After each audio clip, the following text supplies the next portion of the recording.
चलिए साथियों, इस चैप्टर के हम आखिरी पड़ाव पर हैं और यहाँ दो मुख्य बिंदु बचते हैं। नए शासन की स्थापना और कंपनी की फौज। यहाँ तक जो चैप्टर था 1707 से लेकर और ये 1857 तक, इससे अलग ये दो बिंदु हैं।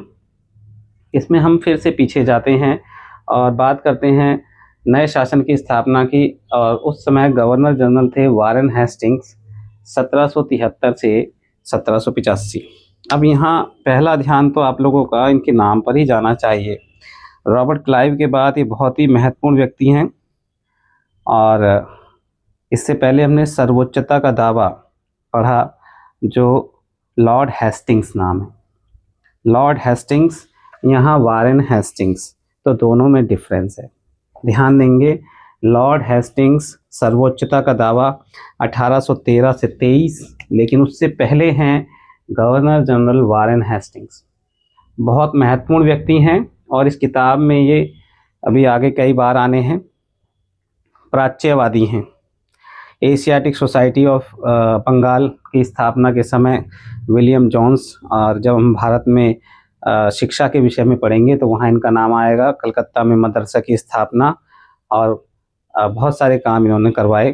खासकर भारतीय जो पुस्तकें थीं भारतीय भाषा में, उनका अनुवाद भी इन्हीं के समय में हुआ था। काफ़ी कानूनी किताबों का भी इन्होंने प्रशासनिक सुधार, न्याय व्यवस्था में सुधार, और इन्हीं के समय में 1773 में रेगुलेटिंग एक्ट आया था। तो रेगुलेटिंग एक्ट क्या है? वे पंखे का एक रेगुलेटर होता है, आप ध्यान रखें, जिससे पंखे को कम और तेज किया जाता है। तो ये एक्ट ऐसे आया था कि गवर्नर जनरल पर नियंत्रण करना था, नियंत्रण के लिए आया था कि गवर्नर जनरल काम ठीक से कर रहा है भारत में या नहीं कर रहा है। और इसमें एक व्यक्ति हैं, अभी बी हालहेड का नाम आएगा, जिन्होंने कानूनी किताबों का अंग्रेजी में अनुवाद किया था। इन्हीं के समय में कलेक्ट्रेट भी एक महत्वपूर्ण संस्थान बनकर उभरा और कलेक्टर की भूमिका निर्णायक हो गई। उससे पहले जो भूमिका थी वो मुग़ल प्रशासनिक व्यवस्था की थी। उसके स्थान पर अब कलेक्ट्रेट जो है वो केंद्र बिंदु में आ गया और कलेक्ट्रेट में बैठता था कलेक्टर। कलेक्टर के जिम्मे दिया गया दीवानी का काम, कलेक्ट करना। क्या कलेक्ट करना? कर कलेक्ट करना। तो अब हम इन्हें देखने जा रहे हैं, बहुत इंपॉर्टेंट है, याद रखिए। वारेन हेस्टिंग्स, वारेन की जगह वहाँ लॉर्ड हेस्टिंग्स है, उन्हें अलग हैं सर्वोच्चता का दावा। आप खुद से भी इन चीज़ों को लिख कर 2-3 बार रिवाइज कर लें। लॉर्ड हेस्टिंग्स, सर्वोच्चता का दावा 1813 से 23, और ये हैं गवर्नर जनरल वारेन हेस्टिंग्स। अब देखिए, हम यहाँ तक पहुँच गए थे, 1857 तक क्या स्थिति आ गई। अब ये दो चीज़ इस चैप्टर में, एक नई शासन की स्थापना और कंपनी की फौज, ये बिल्कुल अभी तक जो पढ़ते आए हैं उससे अलग है। तो इस पर आप, क्या होता है कि चैप्टर बड़ा लंबा है और अगर हम सिस्टमेटिकली नहीं पढ़ते, कहाँ शुरू हो रहा है कहाँ ख़त्म हो रहा है, और फिर वो दिमाग में एक छवि नहीं बन पाती उसका, माइंड मैप जिसे कहते हैं, माइंड मैप। तो आप यहाँ जो मैं शुरू से इस चैप्टर को लेके चल रहा हूँ, तो एक माइंड मैप बनाने की कोशिश कर रहा हूँ कि सबसे बड़ा बदलाव भारत में मुग़ल शासन का कमज़ोर होना औरंगज़ेब की मृत्यु के बाद। फिर हमने ईस्ट इंडिया कंपनी के बारे में पढ़ा, जिनका मुख्य मकसद था भारत में व्यापार करना। अपने व्यापारिक हितों की सुरक्षा के लिए उन्होंने यहाँ की राजनीति में हिस्सा लेना शुरू कर दिया, और जब राजनीति में शामिल हुए तो उन्हें यहाँ 2 युद्ध, जो प्लासी का और बक्सर का युद्ध 1764 का, उसके बाद यहाँ भूमि से राजस्व की प्राप्ति होने लगी और उनकी एक बहुत बड़ी प्रॉब्लम सॉल्व हो गई। अब इंग्लैंड से सोना और चांदी लाने की आवश्यकता नहीं थी। जब इतना बड़ा भूभाग मिल गया तो उस इतने बड़े भूभाग पर उन्हें शासन व्यवस्था भी स्थापित करनी थी। तो उसमें रॉबर्ट क्लाइव एक अहम व्यक्ति थे। उसके बाद सबसे अहम व्यक्ति हो जाते हैं वारेन हेस्टिंग्स। अब वारेन हेस्टिंग्स, रॉबर्ट क्लाइव क्या था कि सीधे हस्तक्षेप नहीं करना चाह रहे थे। कारण ये था कि वो इस क्षेत्र के स्थानीय लोगों से अवगत नहीं थे, स्थानीय लोग उनसे अवगत नहीं थे और वो व्यवस्था अवगत नहीं थी। लेकिन वारेन हेस्टिंग्स ने अब क्या किया, उसकी बागडोर अपने हाथ में लेने का प्रयास किया। आइए अब इनके बारे में पढ़ते हैं। ध्यान देंगे, गवर्नर जनरल वारेन हेस्टिंग्स, ये जो मैंने अभी बातें बताई इंपॉर्टेंट तो हैं, आपका ध्यान जाना चाहिए। लेकिन हमें एनसीईआरटी किताब से अलग बातें नहीं करनी चाहिए। इनके समय में बहुत सारी चीज़ें हुई और उसका यहाँ शॉर्ट फॉर्म में प्रशासनिक सुधार, न्यायिक व्यवस्था, रेगुलेटिंग एक्ट, कलेक्ट्रेट, इसका जिक्र आया है। तो हमारा फोकस भी किताब पे ही होना चाहिए सीटेट के एग्ज़ाम के पॉइंट ऑफ व्यू से। तो आइए देखते हैं कि भाई गवर्नर जनरल वारेन हेस्टिंग 1773 1785 यहाँ लिखा है। कुछ किताबों में 1772 है, हम उसमें नहीं जा रहे, जो एनसीईआरटी में उसी पे बात करेंगे। उन बहुत सारे महत्वपूर्ण व्यक्तियों में से था जिन्होंने कंपनी की ताकत फैलाने में अहम भूमिका अदा की थी। इनका रोल अभी आगे भी आना है, अगले जिसमें शिक्षा व्यवस्था पे बात की गई है। वारेन हेस्टिंग्स के समय तक आते आते कंपनी न केवल बंगाल बल्कि बम्बई और मद्रास में भी सत्ता हासिल कर चुकी थी। 3 स्थान आ गए, हमने बंगाल, कलकत्ता और मद्रास। तीनों की स्थिति क्या है आप देख सकते हैं, तीनों समुद्र के किनारे पे स्थित हैं। थोड़ा सा एक नज़रिया ये भी आप रखें कि समुद्र क्या है, दुनिया भर में व्यवसाय का सबसे बड़ा जरिया है। एरोप्लेन से तो व्यक्तियों का और कुछ सामान ही आ जा सकते हैं, लेकिन सारा व्यापार समुद्र और भूमिगत रास्तों से ही होता है, लेकिन उसमें भी बड़ी मात्रा में समुद्र के रास्ते से। तो ये 3 स्थान भारत में जब भी इम्पोर्टेंट थे, आज भी इम्पोर्टेंट हैं, महानगरों में तब्दील हो गए। चलिए, ब्रिटिश इलाके मोटे तौर पर प्रशासकीय इकाइयों में बटे हुए थे, जिन्हें प्रेसिडेंसी कहा जाता था। उस समय 3 प्रेसिडेंसी थीं, बंगाल, मद्रास और बम्बई। हर एक का शासन गवर्नर के पास होता था।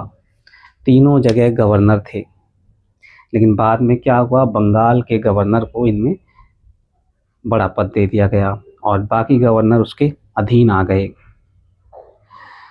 सबसे ऊपर गवर्नर जनरल होता था। वारेन हेस्टिंग्स ने कई प्रशासकीय सुधार किए। न्याय के क्षेत्र में उसके सुधार खास तौर से उल्लेखनीय थे। तो प्रशासनिक सुधार किए। प्रशासनिक सुधार किन मामलों में थे? जो कलेक्टर पैसे कलेक्ट होते हैं, राजस्व व्यवस्था स्थापित करने की कोशिश की, और यही वो व्यक्ति हैं जो कहते हैं कि सारी ज़मीन शासकों की है। तो जो पहले ज़मींदार या पुश्तैनी ज़मीनी व्यवस्था चली आ रही थी, उसको इन्होंने दरकिनार कर दिया और एक नई सिरे से व्यवस्था स्थापित करने की कोशिश की। ज़मीनों को किराए पर दिया, उसके लिए बोली लगाई जाती थी और ज़मींदार को बस एक कमीशन एजेंट के रूप में नियुक्त किया गया था। और ये महाशय खुद भी इसमें शामिल थे। इनके नौकर के बेटे एक बोलीकर्ता के रूप में दर्ज हैं कागज़ों में। खैर, अब क्योंकि ये किताब से बाहर की बातें हम नहीं जाएंगे, हम वापस आते हैं इनकी न्याय व्यवस्था पर, जिसके बारे में इसमें अच्छे से जिक्र किया गया है। इन्हीं के समय में सुप्रीम कोर्ट की स्थापना भी बंगाल में होती है। 1772 से एक नई न्याय व्यवस्था स्थापित की गई। इस व्यवस्था में प्रावधान किया गया कि हर जिले में 2 अदालतें होंगी। अब हर जिले में 2 अदालतें, ध्यान रखेंगे, एक अदालत है फौजदारी की, फौजदारी अदालत, और एक अदालत है दीवानी अदालत। और दीवानी अदालतों का मुखिया होता था यूरोपीय जिले का कलेक्टर। दीवानी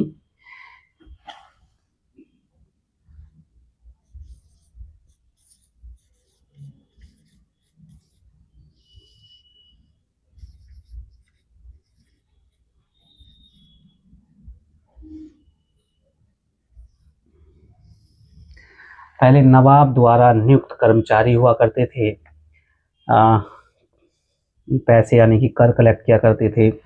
अब यहाँ दीवानी का कार्य जो है वो दे दिया गया कलेक्टर को। ये काम बहुत ज़रूरी था क्योंकि वहाँ से राजस्व आना था। तो सबसे ऊपर आ गया अब कलेक्टर, जिला कलेक्टर। और आज तक है ये जिला कलेक्टर।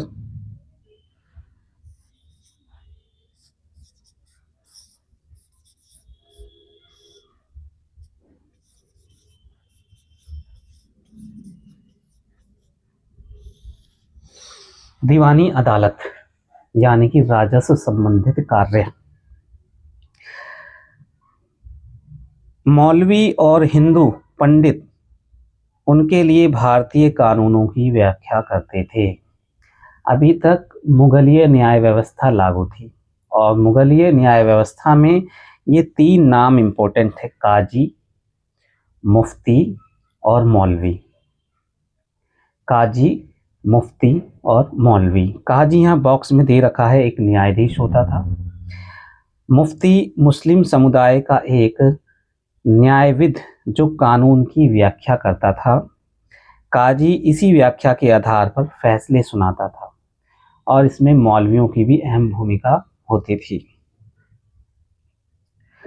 फौजदारी अदालतें अभी भी काजी और मुफ्ती के ही अंतर्गत थीं, लेकिन वे भी कलेक्टर की निगरानी में काम करते थे। ये जो जिला कलेक्टर है अब एक तरीके से जिले की धुरी बन चुका था।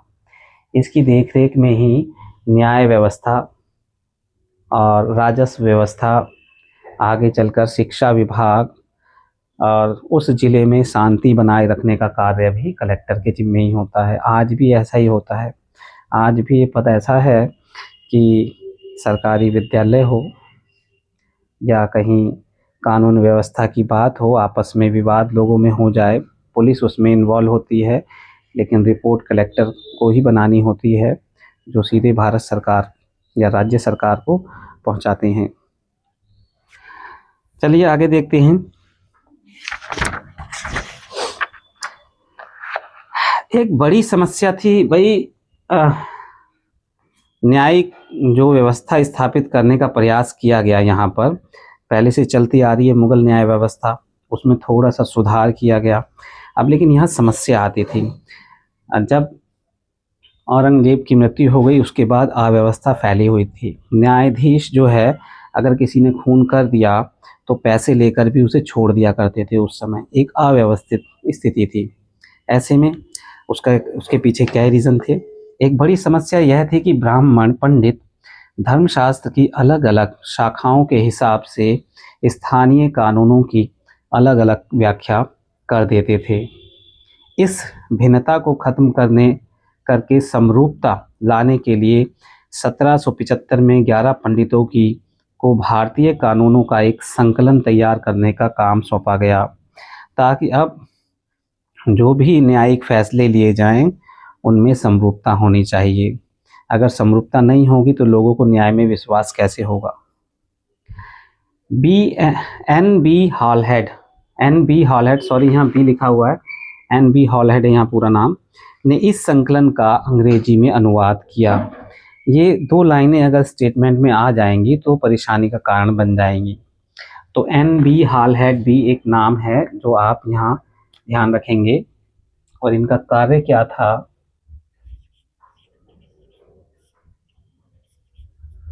11 पंडितों द्वारा जो धर्मशास्त्रों से कानूनों का संकलन किया गया था, उस पुस्तक का अंग्रेजी में अनुवाद किया था।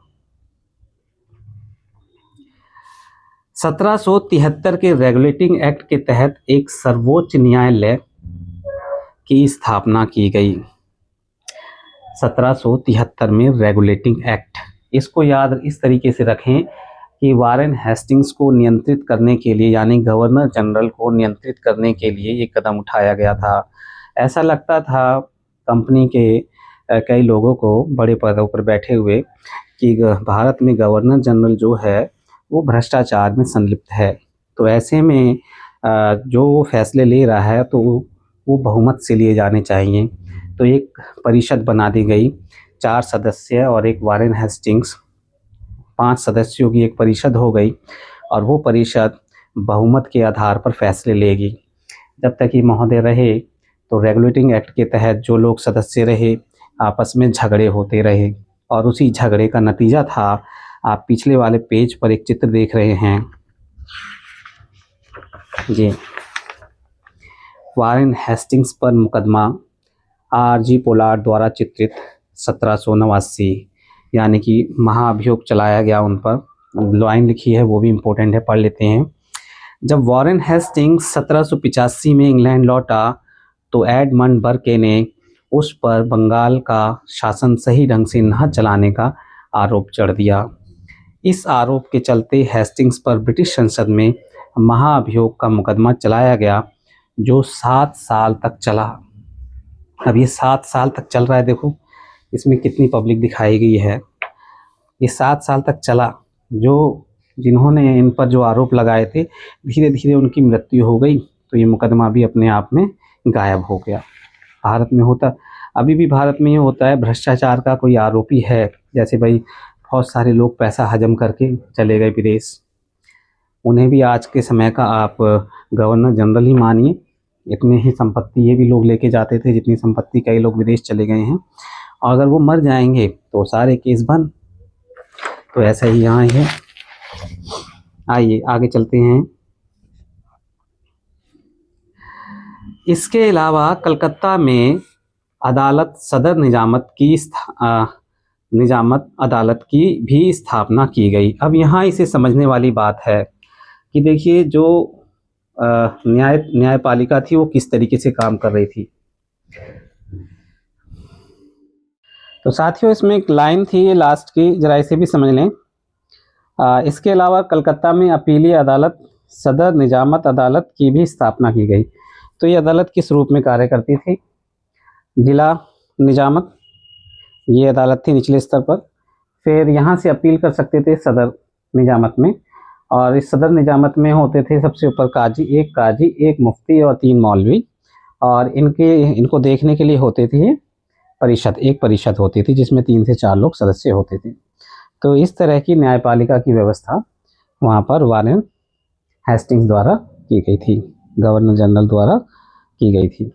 अब जो नेक्स्ट पैराग्राफ है बहुत इंपॉर्टेंट है, और वह भारतीय जिले में कलेक्टर की भूमिका को बताता है। अब कलेक्टर क्या है? जिले का केंद्र हो गया, और जिले में सबसे बड़ा पद कलेक्टर का। जैसा कि नाम से पता चलता है कि इसका काम था कर इकट्ठा करना, और न्यायाधीशों, पुलिस अधिकारियों व दरोगा की सहायता से जिले में कानून व्यवस्था बनाए रखना होता था।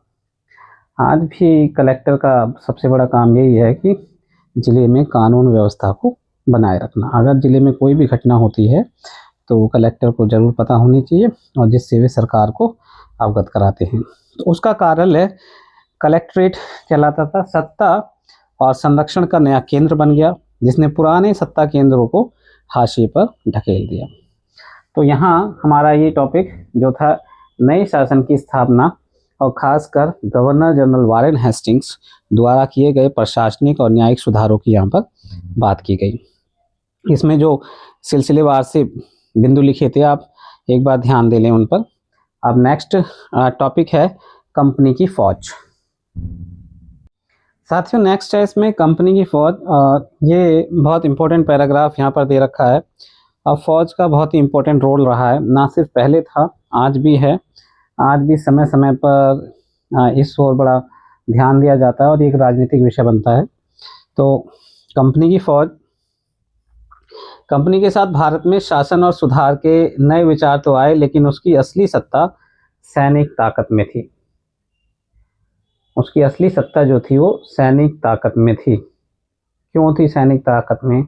जैसा कि हम पीछे देख चुके हैं प्लासी और बक्सर के युद्ध में, और उसके बाद भी जितनी लड़ाइयाँ अंग्रेज़ों ने लड़ी, तो यहाँ जो भी शक्तिशाली उनके समक्ष नज़र आया, तो वहाँ सेना का अहम रोल था।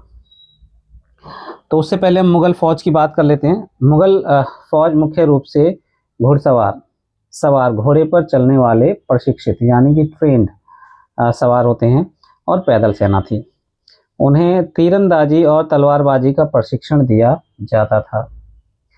जब घोड़ों का प्रयोग सेना में होने लगा, तो घुड़सवार एक निर्णायक भूमिका निभाते थे युद्ध में, क्योंकि वो एक जगह से दूसरी जगह बहुत तेज़ी से तलवार चलाते हुए जाते थे, और उससे सामने वाली सेना में खलबली मच जाती थी। और भारत की जो रणनीतिक रही है पहले लड़ाई की, उसमें हाथियों का भी इस्तेमाल होता था, लेकिन समतल मैदानी क्षेत्रों से जो भारत की तरफ आक्रामक लोग आए, वो अक्सर घोड़ों पर लड़ने में बहुत ही ट्रेन रहे हैं, और जिस वजह से उन्हें अपनी रणनीति बनाने में और युद्ध को जीतने में आसानी होती थी।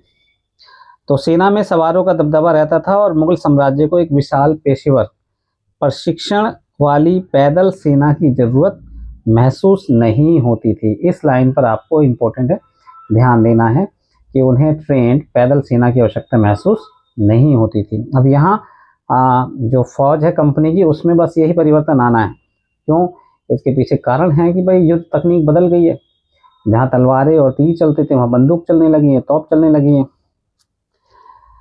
तो फिर क्या होता था भाई, पैदल सैनिक कहाँ से आते थे? ग्रामीण इलाकों में सशस्त्र, यानी ग्रामीण इलाकों में सशस्त्र किसानों की बड़ी संख्या थी, और स्थानीय जमींदार मुगलों को जरूरत पड़ने पर पैदल सिपाही मुहैया कराते थे। तो जमींदार से जुड़े रहते थे कई सिपाही, और ज़रूरत पड़ने पर वो मुगलों को मुहैया कराते थे। अब नेक्स्ट पैराग्राफ है, इम्पोर्टेंट है ये भी।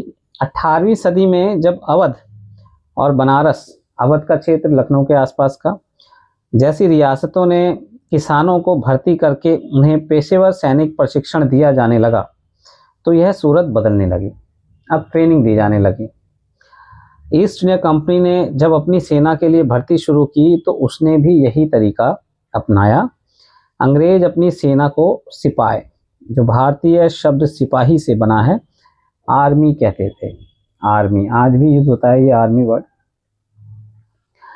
अब नेक्स्ट इंपॉर्टेंट पैराग्राफ है, 1820 के दशक से जैसे जैसे युद्ध तकनीक बदलने लगी, कंपनी की सेना में घुड़सवार टुकड़ियों की जरूरत कम होती गई। मुगल सेना में एक अहम रोल था इनका, लेकिन तकनीक बदल गई। बंदूकें, तोपे, आने जाने के वाहन, साधन, क्योंकि अब समुद्र के रास्ते भी सेना एक जगह से दूसरी जगह जाती थी, तो चीज़ें बदल गई थी। इसकी वजह से यह थी कि ब्रिटिश साम्राज्य बर्मा, अफगानिस्तान और मिस्र में भी लड़ रहा था। यहाँ सिपाही मस्केट, तोड़ेदार बंदूक में बारूद भरा जाता था और आग लगाई जाती थी। इस तरह वो चलती थी, और मैच लॉक से लेस होते थे।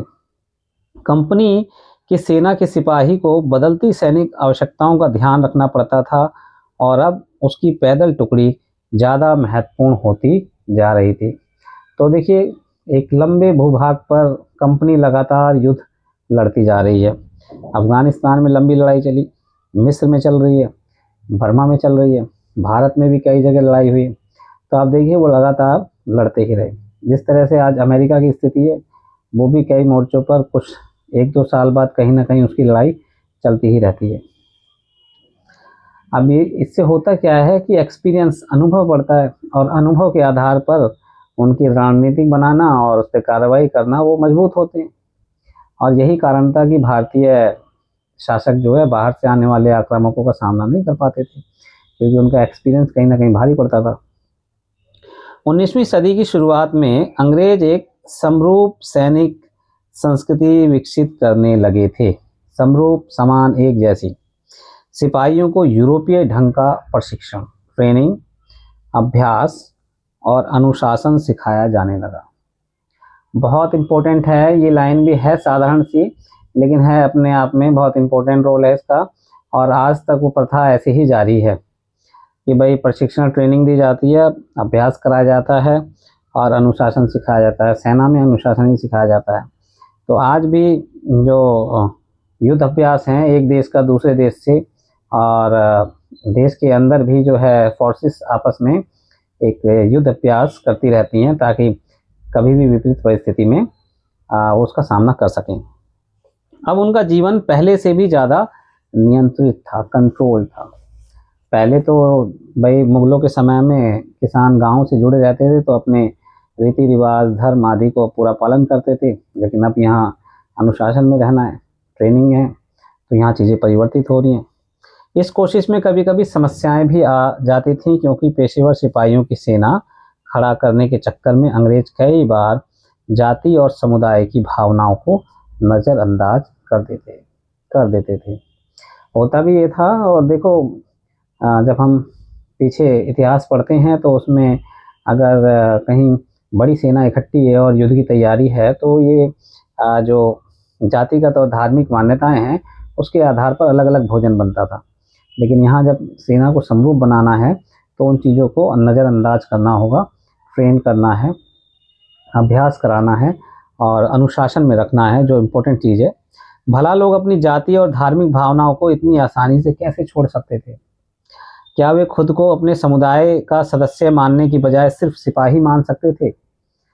देखिए, ये सवाल जायज़ सी बात है, 1857 की क्रांति की ओर इंगित कर रहा है, जिसमें ज़्यादातर सिपाहियों ने भाग लिया था और उसमें ज़्यादातर सिपाहियों की धार्मिक भावनाएं आहत हुई थी। सिपाही क्या महसूस करते थे? अपने जीवन और अपनी पहचान, यानी वे कौन हैं, इस बात के एहसास में जो बदलाव आ रहे थे, उनको सिपाहियों ने किस तरह देखा? और 1857 का विद्रोह हमें सिपाहियों की इस दुनिया की झलक दिखाता है। इस विद्रोह के बारे में हम आगे अध्याय 5 में पढ़ेंगे। अब लास्ट पैराग्राफ है, बहुत इंपॉर्टेंट है, इसे ऐसे ही नहीं जाने देना है, जो है निष्कर्ष। अब हमें निष्कर्ष पर आ गए हैं। ईस्ट इंडिया कंपनी एक व्यापारिक कंपनी यहाँ से शुरू होती है। 1600 में ईस्ट इंडिया कंपनी का गठन होता है और 1651 में बंगाल में वो फैक्ट्री की स्थापना करती है, बंगाल में। तो 19वीं सदी की शुरुआत में नई भाप तकनीक के आने से यह प्रक्रिया और तेज हो गई। भौगोलिक औपनिवेशिक शक्ति, सॉरी मैं एक लाइन बोलना भूल गया। ईस्ट इंडिया कंपनी एक व्यापारिक कंपनी से बढ़ते बढ़ते एक भौगोलिक औपनिवेशिक शक्ति बन गई। औपनिवेशिक शक्ति बन गई यानी कि अब वो बड़े भूभाग को कंट्रोल करने लगी। 19वीं सदी की शुरुआत में नई भाप तकनीक के आने से यह प्रक्रिया और तेज हो गई। एक स्टेटमेंट में आ जाएगा भाई क्या परिवर्तन आया उस भाप की तकनीक आने से। भाप के इंजन बनने शुरू हो गए, पानी के जहाज जो भाप है उसकी शक्ति से चलने लगे। तब तक समुद्र मार्ग से भारत पहुंचने में 6 से 8 माह का समय लग जाता था। 6 से 7 या 8 महीने लगते थे, फिर 6 से 7-8 महीने जाते थे। और अगर कोई व्यापार होना है तो उसमें 1-2 साल का कितना बड़ा गैप होता था। भाप से चलने वाले जहाज़ों ने यह यात्रा 3 हफ्तों में 21-22 दिनों में समेट के रख दी। जहाँ 6 से 7 या 8 महीने लग रहे हैं, अब वो 21 दिन में होने लगा। इसका नतीजा क्या होगा, इस स्टेटमेंट पर ध्यान देना है आपको, ये दोनों ही बातें याद कर लेनी है। 6 से 8 महीने और भाप के इंजन या भाप तकनीक का विकास होने के कारण अब पानी के जहाज आने जाने में 3 हफ्तों का समय लगता था। इसके बाद तो ज़्यादा से ज़्यादा अंग्रेज और उनके परिवार भारत जैसे दूर देश में आने लगे। ना सिर्फ वो आए बल्कि भारतीय भी यहाँ से यूरोप की तरफ गए और वहाँ जाकर उन्होंने जो कुछ देखा उससे बहुत कुछ सीखा भी और सीख से भारतीयों को जागरूक किया। अब 1857 तक ये पैराग्राफ इम्पोर्टेंट है, दोनों ही पैराग्राफ इम्पोर्टेंट हैं, आपको ध्यान देना है। 63% भूभाग पर 63% भारत का भूभाग, भूमि का भाग और 78% आबादी, जनसंख्या निवास करती थी। ये सीधे उनके कंपनी का सीधा शासन स्थापित हो चुका था 1857 तक। 1857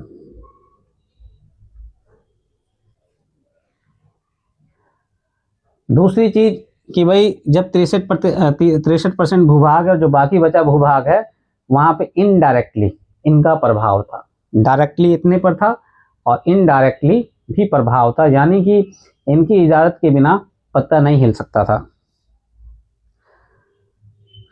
देश के शेष भूभाग और आबादी पर कंपनी का अप्रत्यक्ष प्रभाव था। दोनों ही लाइनें इंपॉर्टेंट हैं। इस प्रकार व्यवहारिक स्तर पर ईस्ट इंडिया कंपनी पूरे भारत को अपने नियंत्रण में ले चुकी थी। पूरे भारत को अपने नियंत्रण में ले चुकी थी। तो ये हमारा चैप्टर पूरा हो जाता है। इसके बाद सीधे 1857 का एक चैप्टर है कि क्रांति होती है, उसके पीछे क्या कारण है। तो उनमें ये इस अध्याय में जो हमने पढ़ा वो भी हैं। फिर वनों में रहने वाले लोग, जमींदार और देसी रियासतों के शासक, नवाब, देखा आपने किस तरीके से उन्होंने उनके भूभाग को अपने भूभाग में तब्दील किया। तो इस चैप्टर का एक माइंड मैप अपने आप पास रखें। 1707 में औरंगजेब की मृत्यु होती है और क्षेत्रीय शक्तियां उभरकर सामने आती हैं। वहीं ईस्ट इंडिया कंपनी आती है भारत में और वह 1651 में बंगाल में व्यापार शुरू करती है, वहाँ एक फैक्ट्री लगाती है और उस व्यापार को सुरक्षित करने के लिए वो धीरे धीरे भारतीय राजनीति में शामिल होती है। तो उसे युद्ध करने पड़ते हैं और सबसे इम्पोर्टेंट युद्ध है प्लासी का युद्ध और बक्सर का युद्ध। और बक्सर के युद्ध के बाद कंपनी के पास क्या होता है कि एक भारत का बहुत बड़ा भूभाग प्राप्त हो जाता है जहाँ से राजस्व प्राप्त होता है और कंपनी के अफसर नवाब बन जाते हैं। फिर कंपनी का शासन फैलना शुरू हो जाता है। जो लोग कंपनी को खतरा महसूस होते हैं तो उनसे वो सीधे लड़ाई लेते हैं और जिनमें टीपू सुल्तान मैसूर के शासक और मराठाओं से लड़ाई जो 1761 में पानीपत के युद्ध के बाद कमज़ोर पड़ जाते हैं और उनके राज्य बढ़ जाते हैं। एक कन्फेडरेशन बनने का निर्माण होता है और बाद में अंग्रेज उनके जो मुख्यमंत्री होते हैं, सर्वोच्च मंत्री पेशवा, उनको पुणे से हटाकर कानपुर में भेज देते हैं पेंशन में। और फिर सर्वोच्चता का दावा, लॉर्ड हेस्टिंग्स, यहाँ याद रखेंगे लॉर्ड हेस्टिंग्स की जगह वारेन हेस्टिंग्स, वो 1772-73 से 83 तक, और जो लॉर्ड हेस्टिंग्स हैं वो 13 से 23 तक सर्वोच्चता का दावा कहते हैं। फिर लॉर्ड डलहौजी का नाम है विलय नीति के तहत आता है। और इसके बाद नए शासन में हम देखते हैं वारेन हेस्टिंग्स के बारे में। वारेन हेस्टिंग्स क्या करते हैं, वो प्रशासन और न्याय व्यवस्था के क्षेत्र में कार्य करते हैं। लास्ट का हमारा टॉपिक था कंपनी की फौज। तो ये एक माइंड मैप है, आप जल्दी से रिवाइज कर लेंगे, ज़्यादा अच्छा रहेगा। इस चैप्टर में जहाँ इंपॉर्टेंट चीज़ें हैं उस पर ध्यान दें। धन्यवाद।